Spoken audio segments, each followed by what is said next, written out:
All right, well, we're going to go ahead and get started again. It's my pleasure. I wear two hats at MDIC with two of our different projects, and it's my pleasure to introduce our speakers to talk about our patient-centered benefit risk project.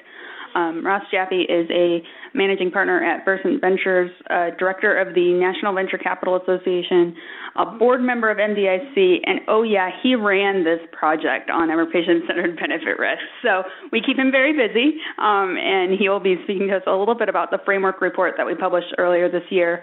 And then Katie O'Callaghan from CDRH will speak a little bit about CDRH's patient preference initiatives. And we'll follow that with a panel discussion with some of the committee members who are actively involved in developing this framework report. Ross? Well, thanks, Stephanie. Looking forward to this session. And what I'd like to do is give you a brief snapshot of what we actually did with the PCBR, the Patient-Centered Benefit Risk Report, and the framework and catalog for thinking about patient preferences that we developed. And then Katie's going to come up and talk a little bit about the FDA's Patient Preference Initiative, and particularly the draft guidance that came out simultaneous with our report last May. And then we'll have a little panel discussion with some of the people involved in the report, talking about getting their perspectives on how this particular report and the framework we created could be useful in medical device regulation. So with that, the origins of the Patient-Centered Benefit Risk Project really grew out of the benefit risk guidance document that the FDA published in the spring of 2012, which really was a landmark document in sort of setting the standards for how medical devices would be approved based on benefit risk framework. In that guidance, there was a discussion of the importance of the patient's perspective in informing those benefit risk decisions at the FDA, but no discussion about how you actually did that. And so as the committee is used to hearing me say, our goal was sort of to sculpt the fog in this area. How do we actually take the concept of patient preference, which is somewhat vague, and really make it concrete and actionable in terms for sponsors when they submit to the FDA information about patient preferences, and the FDA staff to understand that information and to use it in their decision-making. So our vision for the project was to create a credible framework for assessing patient preferences, and then and for thinking about how that information will be then incorporated into pre-market and post-market regulatory submissions and decisions. And to that end, we brought together a very diverse group of people onto the steering committee. The steering committee consists of MDIC members, but their representatives, as you can see, let's see if I have a laser here. It doesn't say. There are a number of important FDA staff members, as you can see, as well as industry members, as well as some outside experts. And this slide is for the steering committee. What I didn't show you was our working groups. We, simultaneously with the steering committee, broke it down into a working group on how to develop the framework, another one on what we call the catalog of methods. And particularly for the catalog of methods, we brought in a number of outside academic experts in methods for assessing preferences. Many of these people work in economics or in marketing literature, not necessarily in healthcare, but they had expertise in how you assess customer or patient preferences. We brought those into the group as well. So it's a wide variety of perspectives and a wide variety of expertise to help us in the process. And we tried to break the project down into three key deliverables. One is this concept of a framework. It's really a way of thinking about when patient preferences would be useful and how you might go about thinking about using that information in regulatory submissions. The second was what we call the catalog of methods, which is really the first document ever to go out and bring in from all different fields, healthcare services research, marketing research, economics, the methods that can be used to assess preferences. And the third thing in doing the work, we thought we wanted to make sure we identified any gaps in our knowledge and really call those out and put together an agenda for future research. And so that's all incorporated into what we call our PCBR project report. So this is an outline of the report. There'll be a test on this afterwards. It essentially consisted of 8 major sections and 2 appendices. And I'm going to walk through briefly and highlight a couple of these sections because I think and give you a high-level sense of the content of them. But let me just ask, how many people in the room have actually read the report? Well, that's great. So I apologize. I'm going to go through this. You already know what's in there. But that's very encouraging to see that level of engagement with the report. So the introduction of the report just gives some background both on the origins of the report and the process we went through, which was important. And that's laid out. The second chapter really talks about definitions and concepts we use throughout the report. And I don't have time to walk through those there, but we really took time to define many of these concepts because they have a different use in the academic literature than they do in lay use. So the concept of risk, what is risk? What is benefit? What are preferences? How do you think about uncertainty in patients? And there's some interesting examples in that second chapter about applying those concepts in some some interesting graphical examples that help you understand how those concepts apply to decision making. The third section really starts to get into the meat of how you actually do this, and it really asks the important question: in what situations would patient preference information be useful in regulatory decision making? What we didn't want to do was add an extra regulatory burden that was unnecessary, didn't have value. So in what situations does this information actually have value? And what we realized is it's impossible to come up with a cookbook or algorithm or checklist approach to evaluating which situations. So we instead identified some factors we thought are important for sponsors or regulators to consider in thinking about patient preference information. And those factors are one related to the perspective as patients and stakeholders. How do you is that perspective not well represented by the other clinical information, other information being used in the process? The second relates to factors related to the risk-benefit trade-offs inherent in a particular situation. And the third was related to regulatory novelty. Is this something the FDA has seen, is they're familiar with, or is it something that's novel, where having the patient's perspective would better help them understand how to best regulate the device?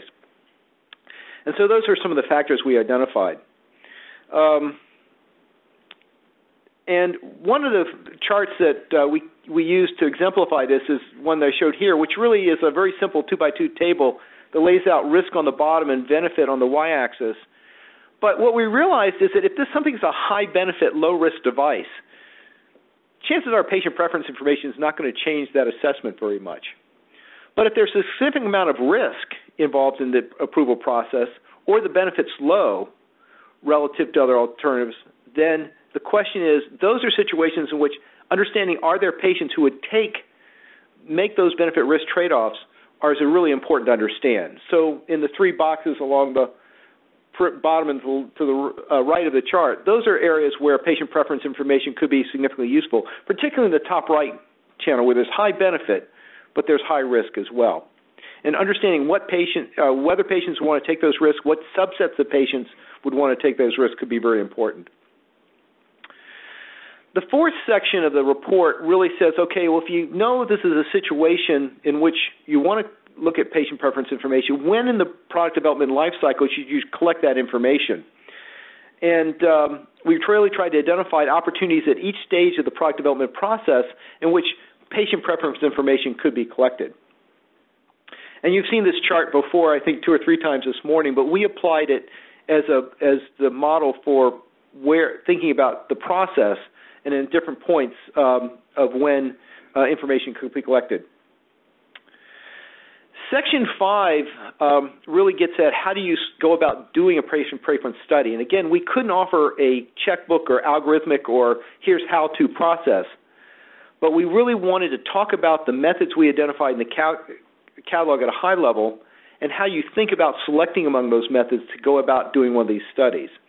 And again, focusing on the factors to consider concept, we outlined factors related to defining the research question. How do you define the question if you're interested in assessing patient preferences? The fit of the particular method to answering that question, and then factors related to the resources available, because some of these studies can be very time-consuming, expensive, and complex to implement. Others are more straightforward. And so the resources available to you are important factors to consider. And that's all discussed in this area.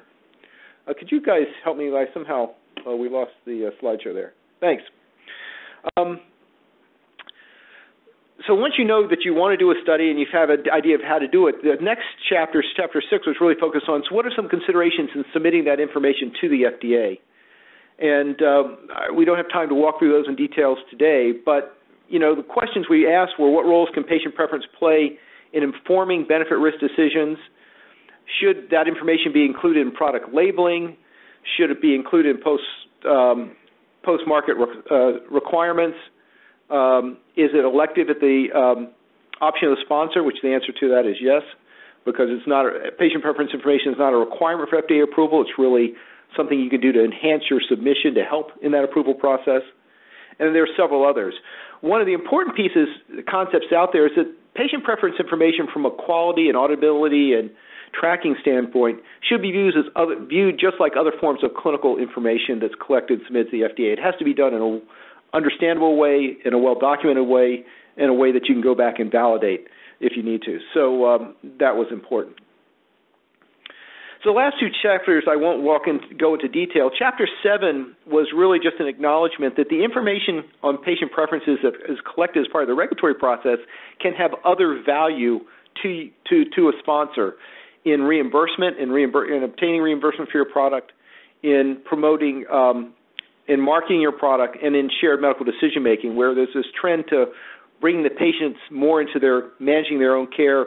Shared medical decision-making is a major trend in healthcare delivery, and this information can help inform those patient decisions. And then, as I mentioned before, we had an agenda for future research, which is included in Section 8, where we identified both as part of the catalog process methodological gaps that needed to be thought about and tried to address, as well as broader issues, one of which is going to be the basis for our next project under the PCBR effort, which is the how do we actually communicate benefit and risk information to patients and uncertainty to patients? Because one of the important concepts is not just what the benefits and risks are or how patients view those, but how much uncertainty is there in our knowledge of what those benefits and risks are, and how some patients are uncertainty adverse and would rather go with the known thing versus the thing that may have better potential benefits, but it's less certain, whereas other patients are willing to accept greater uncertainty in their decision making. So that's their next project that we're going to be pursuing. So a couple of comments about what the framework report is. We view this really as an initial thought piece. It's not the be-all and end-all in this field. And it's really an initial thought piece. We wanted to start a conversation and advance the field, and we expect to continue to iterate on the concepts and our understanding as we go forward. It's also important to recognize what it is not. It is not represent the opinion or policy of FDA. It did not include any recommendations to FDA about what they should do. It's really a collaborative thought piece, as I said, highlighting issues. And it's not a substitute for FDA guidance, but fortunately the FDA has come out with their own guidance, so we'll hear about that momentarily. A couple comments on the catalog, just so you know what's in that appendix to this report. One of the key things we did in the catalog is try to really define what methods are for assessing patient preference. And there are those methods that allow for collecting and analyzing data to allow quantitative assessments of the relative desirability or acceptability to patients of aspects of different alternative medical treatments. And that quantitative piece is important. We try to move away from much of the qualitative data that's collected through just focus groups or through individual patient commentary and orally or written. We really want to focus on a quantitative assessment of patient preferences. And through that process, identified 14 methods which were grouped into 4 categories that are reviewed each in depth in the report. And for each of those, we reviewed each method in a very consistent way. These are high-level reviews of the methods, though. They're not detailed how-tos of the method. So the value of the catalog is really helping you understand what's out there as a potential way of attacking these problems, and as a first step that you can then go deeper to figure out how you actually implement that method in your particular situation. It was important to note what we excluded from the catalog. Again, we didn't focus on qualitative methods for assessing patient perspectives. We did not focus on patient-reported outcomes, which are very, very important, have been well addressed by the FDA, but were a different issue than patient preferences. And we didn't focus on multi-decision methods about actually how you make the benefit-risk decision. We really focus exclusively on the idea of how you collect and present patient preference information. And again, so the catalog is really an introduction to this process.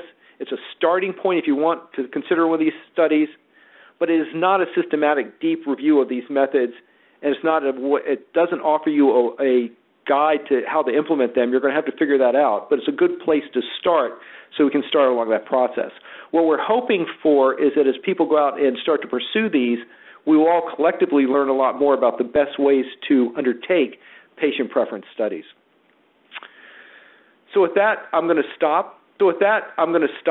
And let me introduce Katie O'Callahan, who's the Acting Associate Center Director for Science and Strategic Partnership at CDRH, to talk about FDA's focus on patient preferences and the draft guidance.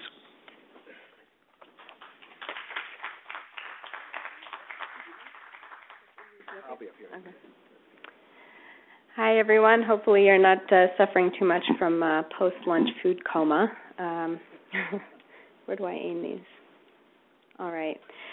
So before joining FDA, I spent a little bit of time in medical device industry. I worked for a startup company in the cardiovascular space and came to FDA and really found CDRH to be a really exciting place to work. We have over 5,000 different types of medical device technologies that we are responsible for assuring the safety and effectiveness for, and a really dedicated staff of over 1,500 medical doctors, nurses, engineers, statisticians, epidemiologists, scientists of all kinds, working together to try to better understand these novel technologies, assure safety and effectiveness over the life cycle of products, and find better ways to bring the patient perspective into consideration.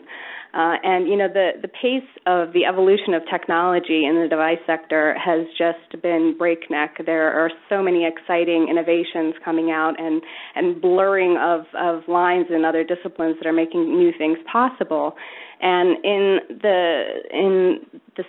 the sight of all of this technological evolution and complexity, it's really important to keep our laser focus on the patient at the center of everything that we do.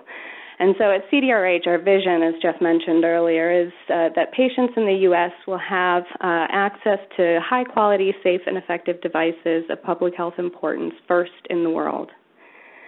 And one of the things that we are doing to ensure that the patient's needs and experiences remain at the center of our focus is this new advisory committee we've just announced, which will focus on patient engagement.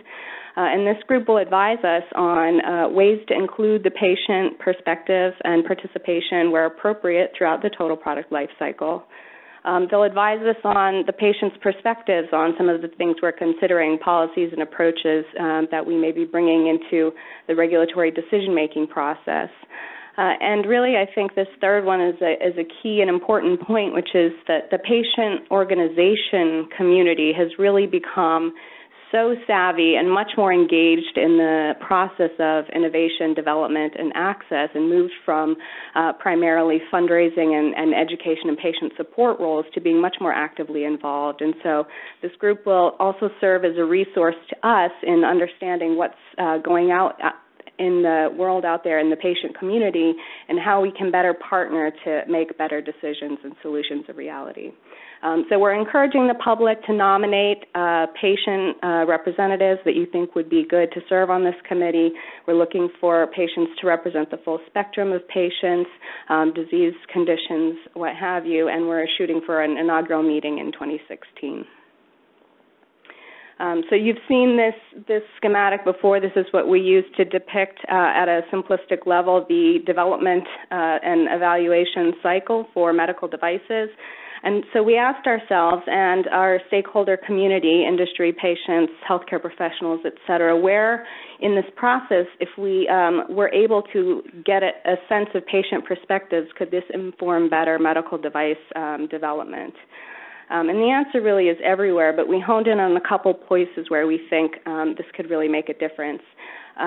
Medical device companies told us that they actually do consider patient perspectives up front in the early needs-defining time point when they're really figuring out, what are the requirements from an engineering perspective, human factors assessments, things like that.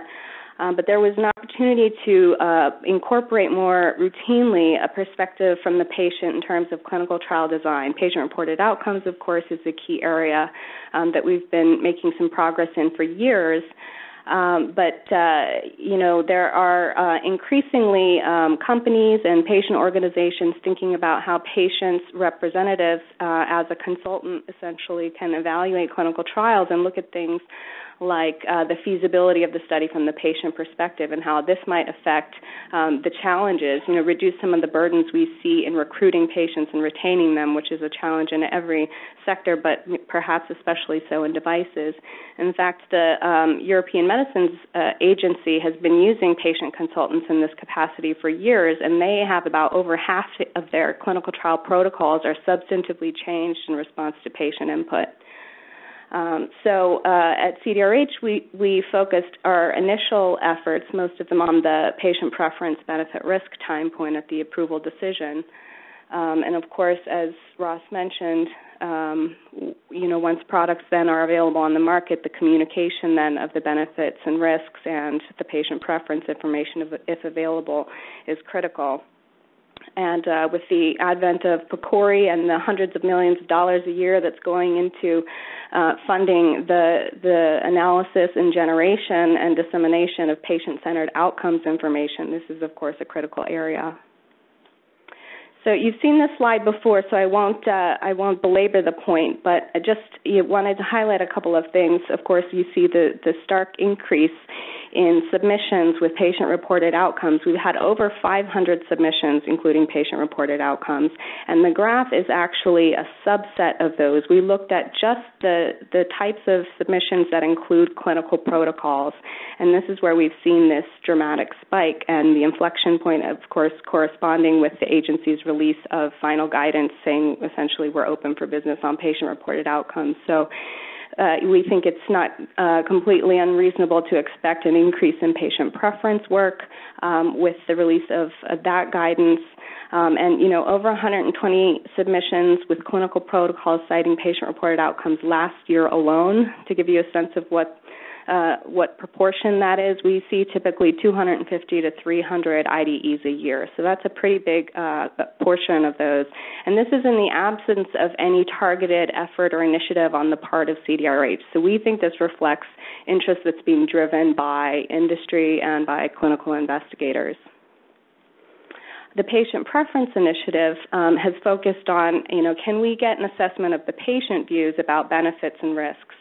And we started this initiative formally in September of 2013. We realized to really make this happen, we had to understand what the barriers were for patient involvement to be considered in our current process, and then find ways to incorporate patient perspectives into our benefit-risk decisions as valid scientific evidence. So moving beyond the voice of an individual representative at an advisory committee or at a workshop, which is important and plays a role at a certain point in our process, but to move into an area we could actually get quantitative information that we could consider as valid scientific evidence, and of course the need to advance the science of measuring these preferences.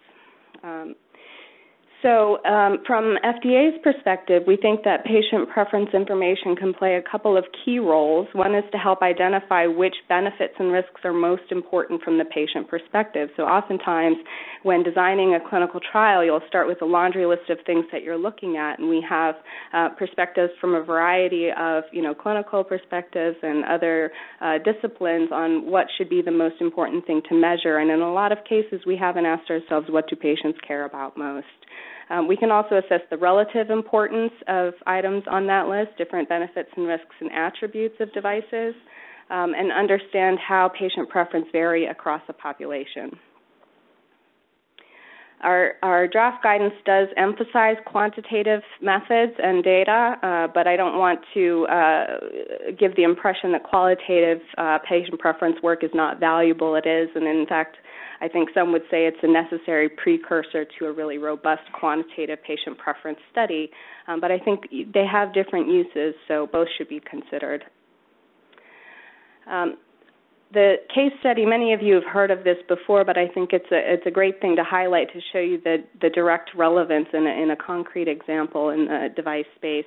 In January 2015, we published this study where we had sought to test out this method for eliciting patient preferences and incorporating it into our regulatory decision-making.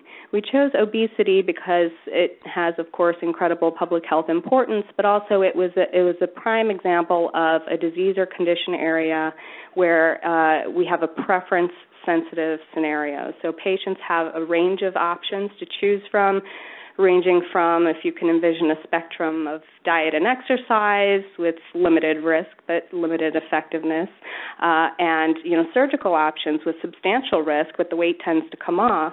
And we had one device on the market, but more importantly, we knew we had an array of devices in the pipeline with a wide variety of different risk profiles. And so our challenge was, how do we design the clinical trial for these new devices coming through? Is it appropriate to hold it to the same evidentiary standard in terms of the effectiveness threshold when the risk is lower?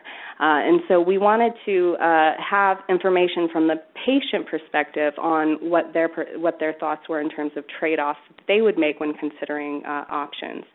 So we did a study in, I think it ended up being over 650 obese patients, and that data was granular enough that we were able to get a sense of trade-offs in effectiveness for safety and vice versa. So if you have a set amount of risk expected, how much weight would patients expect to lose in order to accept and choose that therapeutic option? Or if you are expecting a certain amount of weight loss, what is the maximum amount of risk that patient would accept? And this study was published in January, and shortly thereafter we approved the Maestro system, which is the first weight loss device approved since 2007 in consideration in part on that patient preference data. So our draft guidance in May, which came out around the same time as the MDIC work, really encourages the voluntary submission of this information to the FDA. It outlines some of the characteristics we will be looking at when judging whether or not patient preference information sort of meets our general threshold for valid scientific evidence, some recommendations for communicating this information to patients and healthcare professionals, and then some examples to illustrate how this might affect our decision-making. And really the goal of this is to consider patient preference as evidence. So it would be considered alongside with clinical and non-clinical testing that we have in the submissions when we're making benefit-risk determinations. And it's important to note this doesn't change the standard for approval. It's safety and effectiveness or safety and probable benefit if you're in an HDE category. But it does provide recommendations for how to collect and submit this information to be considered as valid scientific evidence in part of our benefit-risk assessments. And it's also important to note that it may not be relevant for every device area. There are many device areas that are not preference sensitive or where patients don't play a role in choosing or discussing options. But there are a large proportion of devices where we do have preference sensitive situations, and this is where we think this kind of information could be particularly useful. So where are we going from here? We encourage folks, industry, patient groups, and others to interact with us to talk about how patient preference information could be used for regulatory purposes. But we're not stopping there. We think there are a lot of other ways to incorporate patient input. We think this advisory committee will help us think through some of those ways and incorporate that into our processes. Communication is critical. But also, as I mentioned, the incorporation of patient input to inform clinical trials we think is potentially a very promising area to invest some attention in next. And then, of course, patient-reported outcome development and use. So just to summarize, patients, whether you work for industry or patient groups or FDA, are really the reason many of us get up and come to work every day. And they have unique perspectives that we have begun to better incorporate and consider in our decision-making and are doing so more and more. And that the work that we've done to focus on patient-centered technology development and regulatory evaluation has started to positively affect the development of innovative therapies and clinical solutions that are more patient-centered. And we invite folks to join us and help in accelerating this important work. So thank you for your attention.